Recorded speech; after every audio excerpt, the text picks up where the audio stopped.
Thank you very much. Good afternoon, everybody, and congratulations to One for being ahead of schedule.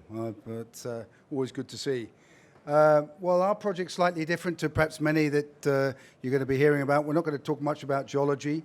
We are a bulk commodity in bauxite, and we're all about logistics. And this picture that you'll see on the front cover, that's our port that we built into the Atlantic Ocean. I think it's the only privately owned port in the Atlantic that we know of, certainly that's been built in the last many decades. So we do control our own infrastructure, which is a key to success in mining bulk commodities. It's a little bit of a romantic story that the company discovered the ore body, drilled it out, did the pre-feasibility, feasibility, financing, built it, and then is now operating it, all with virtually the same ownership. We did do the development and financing within 12 months, and then we embarked on an 18-month schedule to build the mine, which we achieved. We're very, just like One, we built it on time.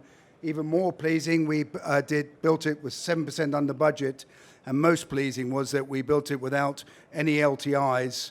We had 5.5 million man-hours, and for a remote location in a difficult country like Guinea was a great testament to the team on the ground.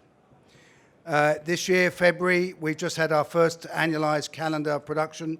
We achieved 4.5 million tons, which is 86% of design nameplate. So pretty pleasing again that a good success during the operations.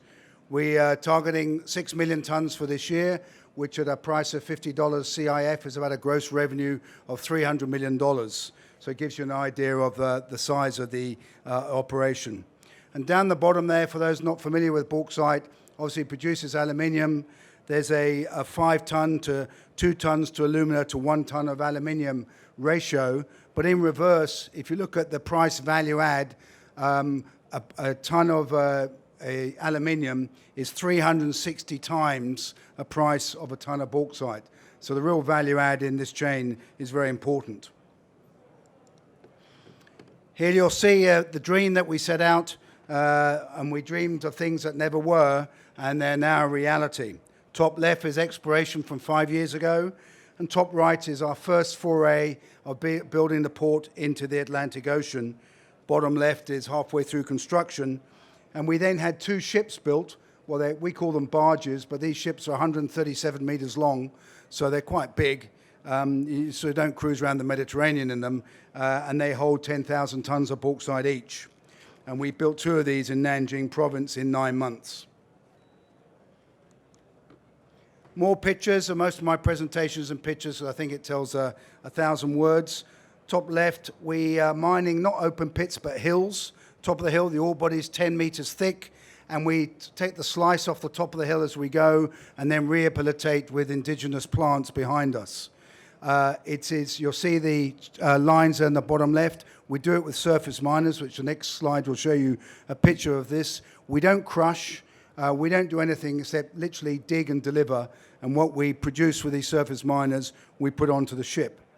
Top right shows you the trucks that we use, 70-ton haul trucks, side tipping into our bin with apron feeders onto a stockpile on the bottom left, and then loading those ships, 10,000 tons, we load in 5 hours.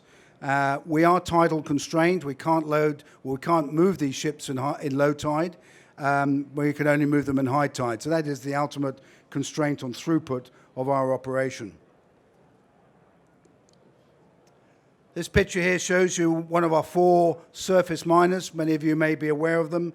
There's a drum at the bottom that rotates and digs all the ore and produces sub 100 mil size material, hence no need to crush.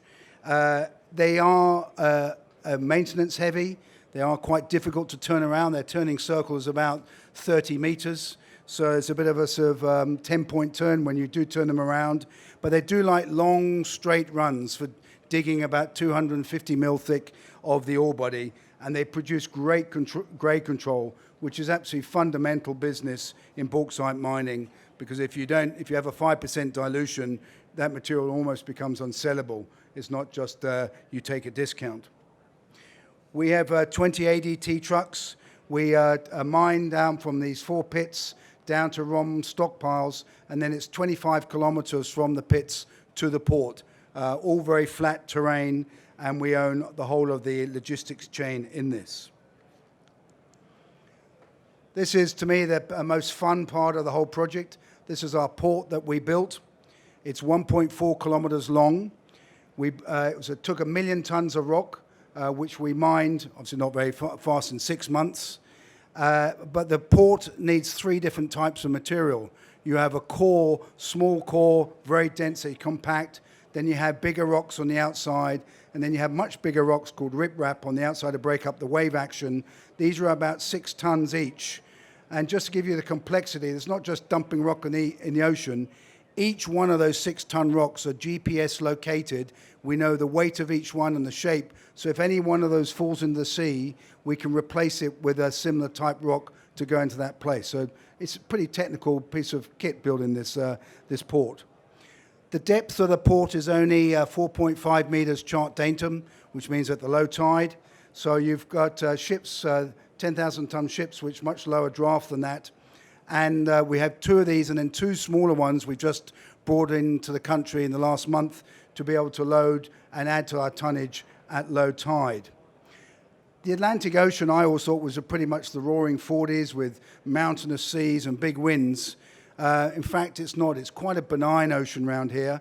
And we transshipped 31 kilometers offshore to the Cape-size vessels, which you're going to see in a slide or two. And these Cape-size vessels need 19 meters of draft. So you can actually see the continental shelf is 19 meters depth over 31 kilometers. So it's almost totally flat. This is really the crux of our whole operation. Over 50% of our operating costs are on the water. So whilst a lot of people might tackle the mining or the labor, this is the area of greatest volatility in transshipping and in shipping, and we're certainly exposed to fuel prices, and they can go up and down. As you know, if there's problems in the Middle East, fuel price goes up, we wear the problems, and vice versa. Here's a picture of one of those barges being loaded. Again, very simple. These are telly stackers. They can extend, they can luff, and they can slew. And they can do all 3 at the same time, so you can fill the barges right to the edge corners and load them properly. We then take these barges out to a transshipper, which is a permanently moored Panamax vessel, which can take 50,000 tons. And this is my next favorite picture, was of a baby ship, mummy ship, and a daddy ship, where the ship on the left is the ones we bought. That holds 10,000 tons, 137 meters long. The one on the right's a Cape size, which holds 200,000 tons, and is 250 meters long. But it takes 20 of the small vessels to fill that one big vessel. So you can really see the amount of ore that's in the bulge of the big ships. And then these ships take 42 days to sail to China, where they offload, where we sell most of our material, and we offload in various ports, and then they return to get filled up again here in just off Guinea.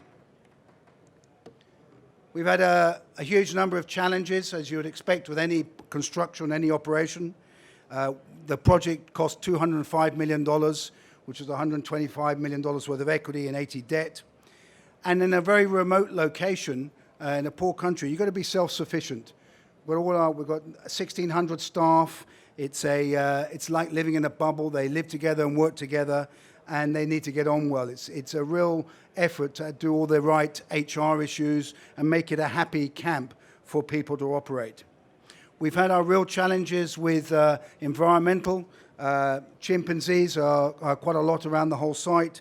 We do have a lot of crocodiles, and we've had a lot of challenges with the existence of the Atlantic humpback dolphin, which everybody said was very rare. Well, it's actually been so rare that no one's seen one.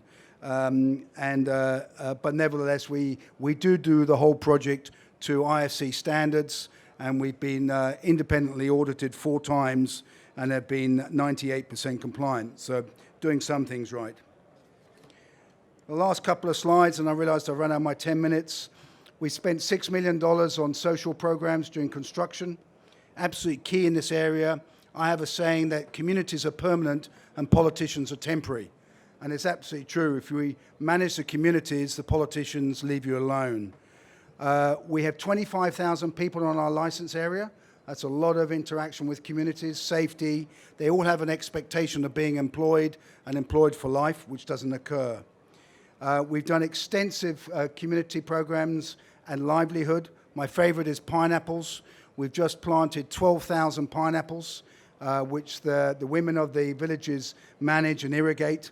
And here's a piece of useless information that it takes 18 months for a pineapple to grow and be harvested.